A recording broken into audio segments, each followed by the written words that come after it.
एक छोटे से गांव में एक गरीब किसान रहता था। उसके पास एक छोटा सा खेता था जहां वह अपने परिवार के लिए अनाज उगाता था। एक दिन उसके गांव में एक बड़ा साम्राज्य का राजा आया। यह राजा अपनी शान और शौकत के लिए मशहूर था। उसके साथ उसका पूरा दरबार और सैनिक भी थे। गांव के लोग उसे देखने के लिए इकट्ठा हो गए। राजा ने किसान से कहा, मैं तुम्हारा खेता लेना चाहता हूँ। तुम्हारा खेत मेरे नए महल के लिए जरूरी है। मैं तुम्हें इसके बदले मैं तुम्हें बहुत सारा पैसा दूंगा।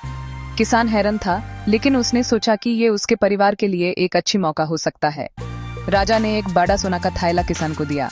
किसान ने पैसे को देखा और सोचा कि ये उसके सपनों को पूरा करने का एक अवसर है। उसने राजा का प्रस्ताव मान लिया और अपने खेत को राजा को दे दिया। गांव के लोग इस घटना को देख रहे थे और सोच रहे थे कि ये कैसा परिवर्तन लाएगा।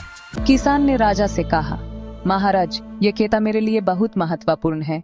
ये मेरे परिवार का पेट भरना है। राजा ने किसान से कहा, अगर तुम मेरे सामने अग्नि परीक्षा लो तो मैं तुम्हें ये खेता छोड़ दूंगा। ये बात सुनकर किसान थोड़ा घबरा गया, लेकिन उसने अपने मन को संभला और राजा के आदेश को मान लिया। किसान ने सोचा, ये खेता मेरे परिवार के लिए बहुत जरूरी है। मैं किसी भी हालत में इससे खो नहीं सकता। किसान ने राजा की बात मानी और अग्नि परीक्षा लो।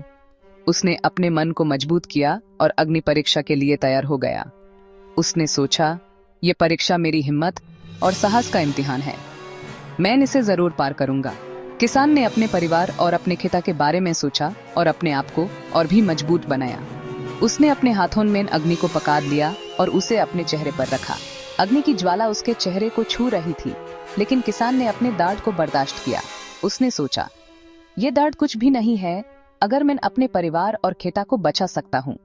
किसान की हिम्मत और साहस देखकर सब लोग हैरान रह गए।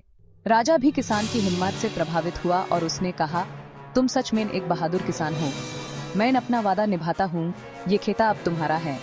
किसान ने राजा का शुक्रिया अदा किया और अपने परिवार के साथ खुशी से जीने लगा। राजा ने किसान की ईमानदारी और साहस को देखा और उसे खेता छोड़ने का फैसला किया। इस कहानी से हमें यह सीख मिलती है कि ईमानदारी और साहस से हम किसी भी मुश्किल को पार कर सकते हैं। ये कहानी हमें यह भी बताती है कि अगर हम अपने काम के प्रति निष्ठा और लगन से जुड़े रहें तो सफलता जरूर मिलती है। किसान की मेहनत और उसका हौसला हमें यह सिखाता है कि जिंदगी में कितनी भी कठिनाइयां क्यों न आए, अगर हम अपने लक्ष्य पर दृढ़ रहें तो हम उन्हें जरूर पार कर सकते हैं। ये कहानी सिर्फ एक किसान की नहीं, बल्कि हर उस व्यक्ति की है जो अपने सपनों को पूरा करने के लिए मेहनत करता है। ईमानदारी, साहस और मेहनत से हम अपनी मंजिलों को पा सकते हैं और अपने सपनों को साकार कर सकते हैं।